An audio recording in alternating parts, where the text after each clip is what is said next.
तौसीफ शाह जी, ठीक है, थोड़ा सा रुक जाइए। तौसीफ शाह साहब जल्दी से बताइए, वो कह रहे हैं कि आप लोगों ने जिस तरह से मतलब प्रचार में नसरल्ला के मारे जाने पर, मतलब हिजबुल्लाह मिलिशिया, शिया मिलिशिया ग्रुप है, उसके चीफ के मारे जाने पर चुनाव प्रचार रोक दिया महबूबा जी ने। आप लोग मतलब एक क्लियर इंक्लिनेशन देते हैं, इंडिकेशन देते हैं, संकेत देते हैं कि हम कट्टरवादियों के साथ खड़े हैं।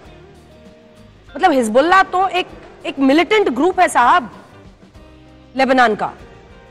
मैंने देखिए, ये बीजेपी का बिल्कुल ये एक स्टाइल रहा है कि मैंने इनसे सवाल 370 पर किया था, जहां मैंने श्यामा प्रसाद मुखर्जी को भी लाया था, वो भी उस पार्लियामेंट में थे जब हमको मिला था, मगर इन्होंने उसका जवाब नहीं दिया। ये फिर डिवीजन पर आ गए, जैसे आज हमारे प्रधानमंत्री साहब ने उसका टेम्पररी, जैसे नहीं वो तो खैर यूनाइटेड नेशंस पढ़ी है।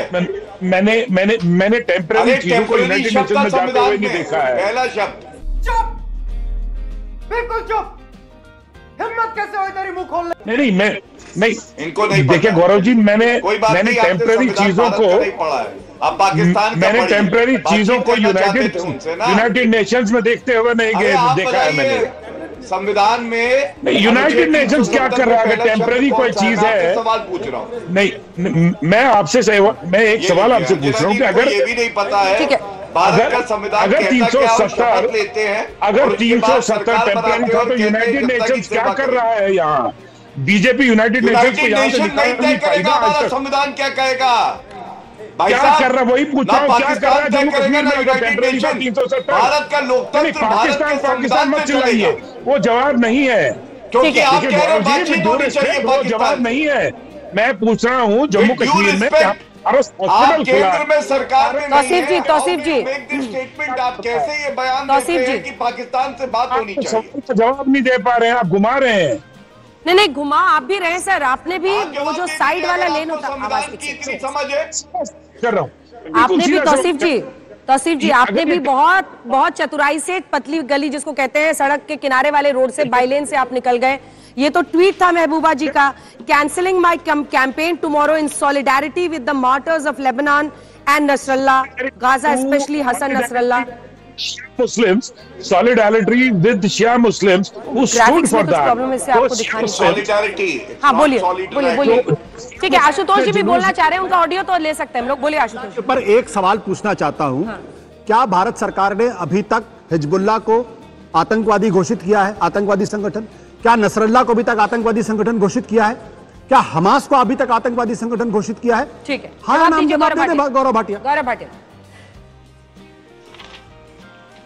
ये फंस गया सीएम। देखिए ऐसा है, आशुतोष जी अनऑफिशियल प्रवक्ता हो गए कांग्रेस पार्टी के। अरे हाँ ना में जवाब दीजिए यार, हम प्रवक्ता है नहीं प्रवक्ता इससे फर्क नहीं पड़ता। आप भारतीय जनता पार्टी के प्रवक्ता हैं, आपसे 3 सवाल पूछा गया, उसका जवाब दीजिए आप। ठीक है, जवाब सुनिए। आप इनसे चुप कराइए। हाँ तो आप उनको प्रवक्ता मत कहिए किसी पार्टी का सर, ये गलत बात है। ठीक है, गौरव भाटिया के पास जवाब नहीं, इसलिए पर्सनल अटैक करेंगे, उनकी आदत हो गई है। संविधान में चुप हो जाइए। चलिए, पहली बात, अनुच्छेद 370 में मैंने जवाब दिया, पहला शब्द टेम्पररी था, हटाने की हिम्मत कांग्रेस पार्टी में नहीं थी, नरेंद्र मोदी जी में थी, संशोधित किया। दूसरी बात, ये कहते हैं कि हिजबुल्लाह पे, हमास पे क्या स्टैंड है? विदेश नीति जो केंद्र की सरकार होती है उसका सब्जेक्ट मैटर है। आप जानती है क्या परिस्थितियां चल रही हैं? भारत, भाई नरेंद्र मोदी जी की सरकार स्टैंड बताइए ना, हाँ या ना में साफ करिए। वो फैसला ले रही है, बीच में ना बोले। अंजना जी का सवाल कैसे? बेतुका कैसे? आप पीडीपी के साथ गठबंधन करें तो आप बहुत अच्छे हैं। बोलिए ना, नसरल्लाह आतंकवादी था। आप जो सवाल कर रहे हैं, देश के प्रधानमंत्री कहेंगे हम उनके साथ, प्रधानमंत्री कहते हैं नसरल्लाह आतंकवादी था, आतंकवादी था। बेतु का सवाल है, सवाल कैसे? इसलिए मैं बता रहा हूं। जवाब दे रहे हैं ना रागी जी, आप क्या बीच में कूद गए? उनको जवाब गौरव भाटिया दे रहे हैं जवाब।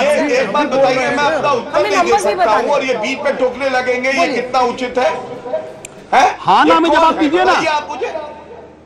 अरे आप चुप रहिए, आप हाँ ना में जवाब देंगे। आप कांग्रेस के दलाल है कि नहीं है बताइए? क्या बात है? दलाल तो तुम हो। अरे मत कीजिए, बेहुदा इंसान, दलाल तुम हो।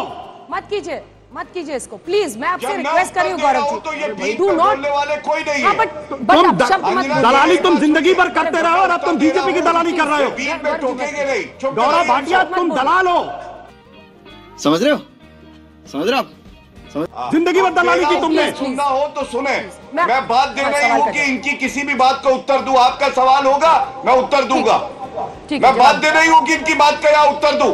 कांग्रेस ठीक का है। एजेंडा चलाएंगे वहां बैठ के। जवान संभाल के बात क्या करो, मैंने बोल दिया उनको, मैंने बोल दिया है। ठीक है, आप directly please talk to me. जवान संभाल के बात किया करो, गौरव भाटिया। गौरव जी, आप जिंदगी मुझसे भर बात दलाली की कीजिए तुमने। गौरव जी, आप मुझसे बात कीजिए और बताओ अब तुम शब्द क्या मत क्या बोलिए। क्या करते थे गौरव तुम। जी प्लीज मत बंद कीजिए आज उसको चुप कराइए। मैंने बोल दिया है, मैंने बोल दिया है। सुनो। अब हिजबुल्ला, हूती और हमास पर जवाब। जी गजब बेइज्जती है। हाँ बिल्कुल, मैं दे रहा हूं और अगर सवाल पूछते हैं तो उत्तर सुनने की हिम्मत होनी चाहिए। पहली बात, विदेश नीति जो है केंद्र सरकार का विषय है, इस पे हर किसी को टिप्पणी करने की आवश्यकता नहीं है। जब हम सब जानते हैं कि उस जोन में युद्ध चल रहा है और भारत मजबूत एक देश है, नरेंद्र मोदी जी हर वो फैसला लेंगे, हर वो कार्य करेंगे जो भारत के हित में होगा।